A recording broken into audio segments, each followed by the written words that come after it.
I'm Dr. Sabrina Siegel with the Neuroscience Education Institute, and twice a month I sit down with a renowned mental health care expert to discuss breakthroughs and best practices for treating patients with mental illness.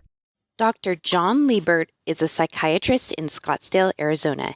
He received his medical degree from McGill University Faculty of Medicine and has been in practice for more than 20 years. His special interests include complex mood, impulse, and anxiety disorders, both for adult, child, and geriatric populations. Dr. Liebert is a graduate of the U.S. Air Force School of Aerospace Medicine and served as a flight surgeon in charge of Human Reliability Program for transportation of nuclear warheads worldwide. He is an expert in both military and civilian post-traumatic stress disorder. His book, Wounded Minds, Understanding and Solving the Growing Menace of Post-Traumatic Stress Disorder, can be found on Amazon at the link in our show notes. Welcome to the NEI podcast. This is Dr. Sabrina Siegel, and I have with me here today Dr. John Liebert, an expert in PTSD. And as most of you are aware, June is PTSD Awareness Month. So with that, I'd like to welcome you to the show. And my first question for you is, what are some of the more novel changes that have been made in terms of the diagnostic criteria for PTSD? What are some of the new changes to that criteria? The diagnosis requires that you have numbing, or classically, I should say, the numbing, reliving the trauma, etc., and then some kind of deterioration. But actually, there's a dynamic kind of swinging between the numbing and the reliving. So one person, might not have all. One person might be just like, totally numb, not dream. They don't have nightmares because they don't dream. Holocaust survivors, I've seen a few career, they don't dream. So you might not have nightmares in some of the patients with the more extreme post-traumatic experiences, such as the Holocaust survivors. And then there are certain categories that are very, very interesting, and I've seen one of these individuals. And there's a difference, for example, that was found in a research paper that was presented. The My Lai massacre soldiers, not the Vietnamese, but the Americans involved in that. And those who were actually in the village killing people or interrogating people, they have reliving. They have nightmares and they're kind of wide open and they dissociate. Whereas those that observed it but were not actually in it, and I've seen one of these individuals, are just really numb. They don't dream. They don't have any reliving. Now we don't know what it is. A very dramatic example of the dynamism of the post-traumatic syndrome, where you can have primarily reliving. In other words, the person's kind of wide open and out of control, all the way up to being psychotic. And this is something that's important. I mean, I examined veterans coming back from the surge in Iraq, and there were some who were psychotic, and they had no history of psychosis prior to this. They weren't manic depressives. They weren't anything. They were psychotic as a result of post-traumatic stress disorder.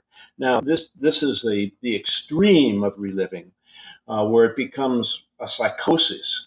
Not common, but it's there. Then you get the dissociative episodes where guys will find themselves, outside patrolling their property in the middle of the night. You can't remember doing it. And somebody will report, geez, where were you last night? And they don't remember. I mean, you have that dissociative element. And then you have the reliving where people, there are certain things that trigger the reliving. And post-traumatic stress disorder or post-traumatic syndrome is a spectrum. And some people are like totally numb and there's no reliving, like the individuals I I just described, the Holocaust survivor, the Right. witnesses to My Lai massacre. Those are two cohorts that are specifically studied, and we know about them. And of course, there are others. And then there's people that kind of oscillate back and forth. Sometimes they'll be numb, or they won't have emotions, or they'll just be so avoidant, or they'll isolate, and that'll be the primary pathology. But then they go out looking for signals, and anything can trigger it. And these are the irrelevant stimulus. They're stimulus bound, and these people can be anywhere from um, varying in terms of their ability to function, to to being grossly psychotic. In a couple of cases I saw coming back from the surge in Iraq when I was working in the military at that time.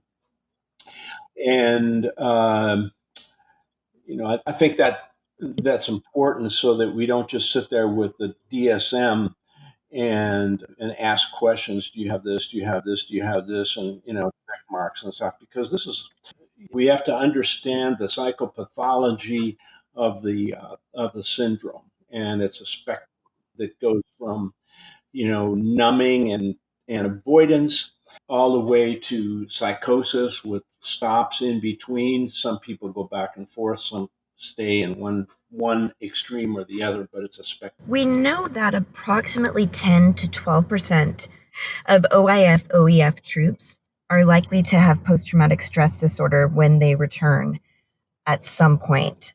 Can you tell us a little bit more about some of the risk factors that are associated with military-related PTSD? Well, first of all, I'd like to address that statistic and where it comes from. I believe that that's like a gross misrepresentation of the epidemiology of warfare, particularly the war on terror. I think the numbers are much closer to the study that was done on Vietnam veterans rather late 90s, where they decide, hey, we got to take a look at these guys. So they selected a huge cohort of Vietnam veterans, and they examined them, and they found a very, very high percentage, like probably in closer to 20% full blown syndrome, and then another 20 to 25% partial syndrome. And you're talking like 50%. Now we're getting closer to truth, because even in that study it was very flawed, because I saw a couple of people who were just about, to pack their suitcases and go, and they had panic attacks. They dissociated and committed violent crimes and ended up in jail. They were no shows, but they had PTSD. And in other words, there were people who the no shows are just no shows. But in fact, most of those no shows were probably post traumatic stress disorder. So you got the number even going higher. So I don't know, that statistic is way too low, as it probably is in the civilian population. What's the civilian population? About 20%. So we're talking about twice as many peers have post traumatic stress disorder as soldiers. I mean, that's quite an army. What are some of the risk factors associated with suicide in this population? We did a lot of research on it, and as much as we could, about veteran suicides. And there's a relatively high rate among non-combatants. So, this is an anomaly that's hard to explain.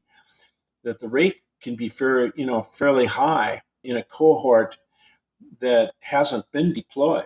There are people that get deployed, and and the percentage of them, of course, commit suicide. Some of it is post-traumatic stress disorder related. Some of it is pre-existing illness. But there is this cohort that where there's a fairly high rate of suicides, completed suicides, that isn't deployed. And the theory is that these are guys who are facing death before they get deployed. It's almost like they're manning up. hard to understand. I do write about that though in my chapter on suicide in the book Wounded Minds on PTSD. What do you think can be done to better spread awareness within our communities and also within the mental health field about PTSD? What do you think are some communication approaches that would open discussions both in general and with clinicians and their patients about PTSD and kind of remove the stigma a little bit? First of all, we have to start with frontline clinicians. And, just take, like a simple screening tool like Marty Horowitz from the University of California, San Diego, Langley Porter Institute. I think he's probably one of the outstanding experts on post-traumatic stress disorder. And he has an impact of life events score. It's pretty simple. It's one page. I have patients fill that out all the time, and I find it to be very valid. That's for openers. If the frontline clinicians, regardless of who they are, don't know what post-traumatic stress disorder is and what to look for, we certainly can't expect the population to know. So, what do we ask? I asked, have you ever been a victim of crime or violence? Have you ever been in the military? Those are two standard questions I ask. So I would think that I'd catch everybody. And you just have to be aware that not everybody's going to come in and tell you their story. What are some of the novel treatments for PTSD that you can share with us? Some treatments that are kind of a different approach or something that might be on the horizon? Yeah, I'll tell you approach that's novel and different, and that is conventional psychotherapy and symptomatic pharmacotherapy.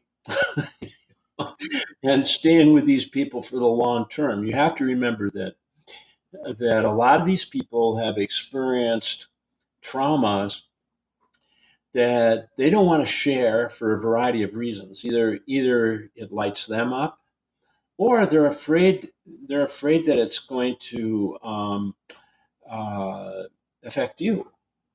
So um, and a lot of us as psychiatrists and psychotherapists, I mean, how much can there is a secondary PTSD that we get. I know it because I have it.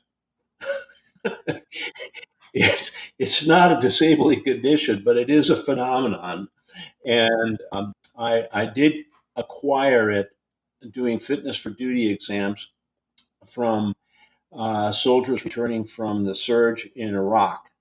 And uh, over and over and over again, every hour of the day, I heard about the IED going off and this particular individual and just about all of them. I mean, they can't drive down the freeway, and see a pile of dirt, without getting a panic attack. A lot of these guys would see a pile of dirt or a bunch of leaves, in the curb, or somebody crossing an overpass. Things that what we call, I think these are irrelevant stimuli. I I never paid any attention to piles of dirt on the side of the freeway. Can you tell us more about your book on PTSD called Wounded Minds? And where can people find this book? Well, it's easy to find it on Amazon. Just Wounded Minds, Threat of Post-Traumatic Stress Disorder, the growing problem of post-traumatic stress disorder. And most of my books are case-based, and this one covers the case of Sergeant Bales, who did the Afghan massacres. He was definitely post-traumatic. He was in hand-to-hand combat in Iraq. Should never have been sent to Afghanistan. He was sent to a remote area for some reason to support special forces. He should never have been there because he had like lost a portion of his foot, so he wasn't really he was not fit for duty.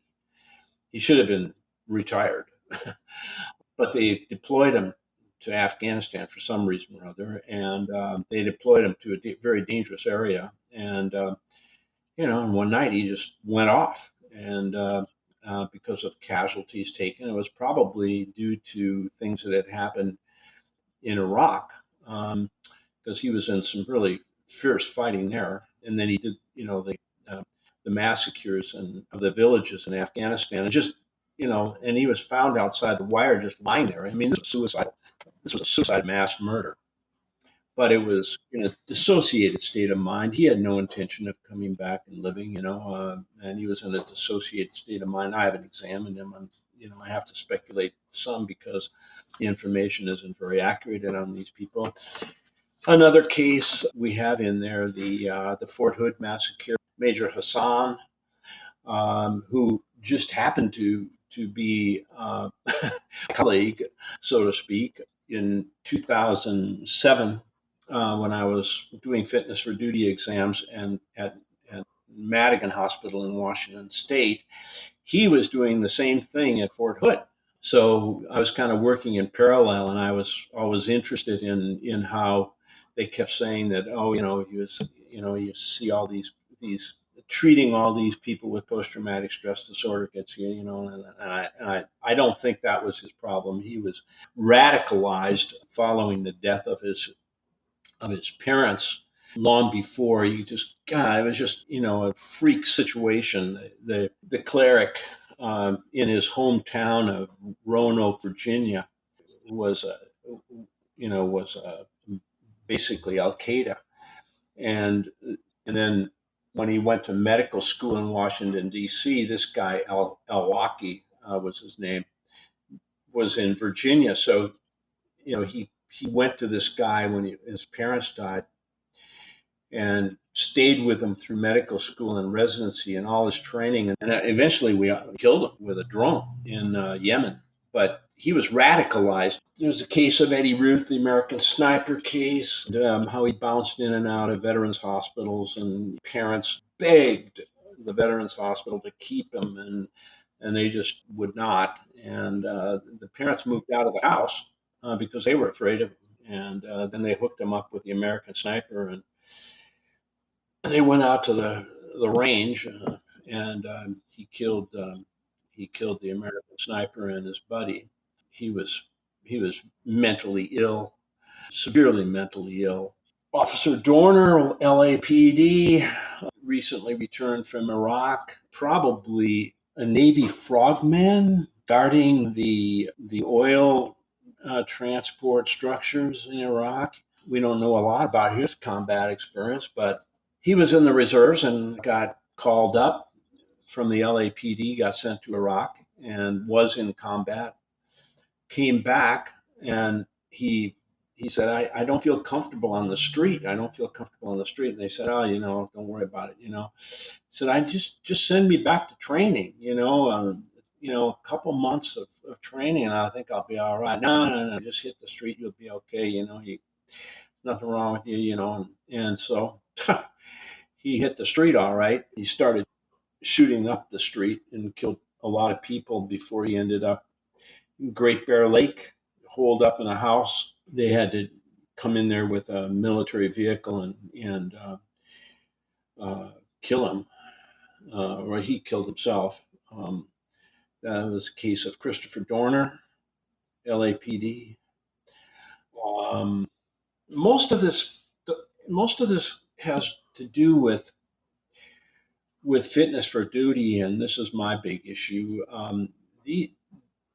Too many of these people are discharged from the military without careful fitness for duty exams, and that is really the issue of that book. It's a really tough deal, because if you, as the last clinician seeing this person, determine that this person isn't fit for duty, you get, like a stack of Bibles tossed at you, like, okay, well, you do the medical evaluation board, and these things are, I mean, nobody wants to do them, believe me.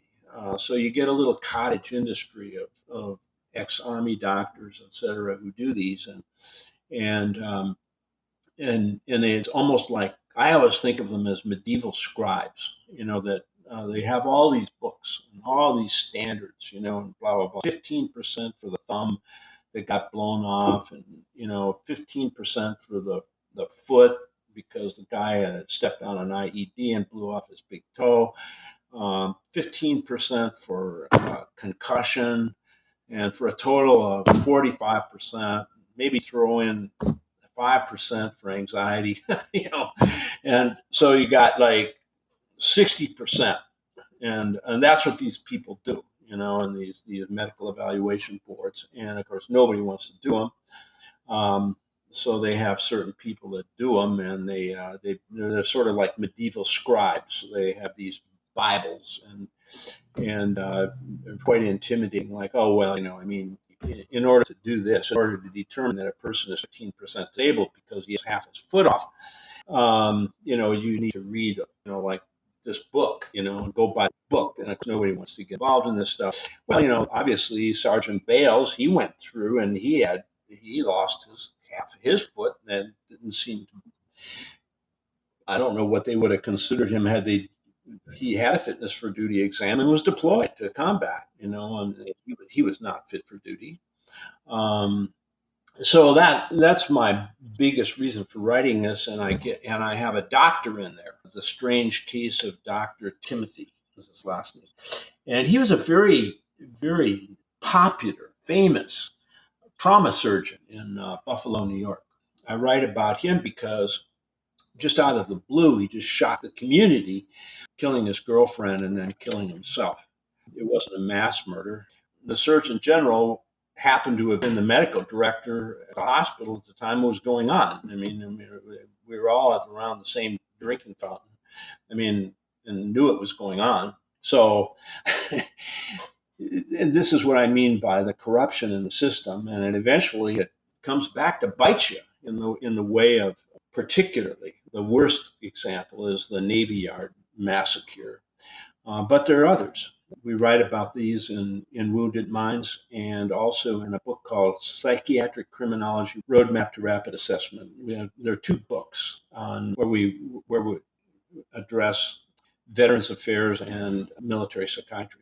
Well, that's excellent. Thank you so much for joining us, and thank you for sharing such great information with us. Thank you, Dr. Liebert. Okay, this is Closing Apps number 2. This podcast was brought to you by NEI Prescribe, a point-of-care app that facilitates medication selections with over 140 psychiatric drugs. With this tool, you can quickly identify medications that may fit your patient's needs. NEI Prescribe is available for download on iTunes or Android.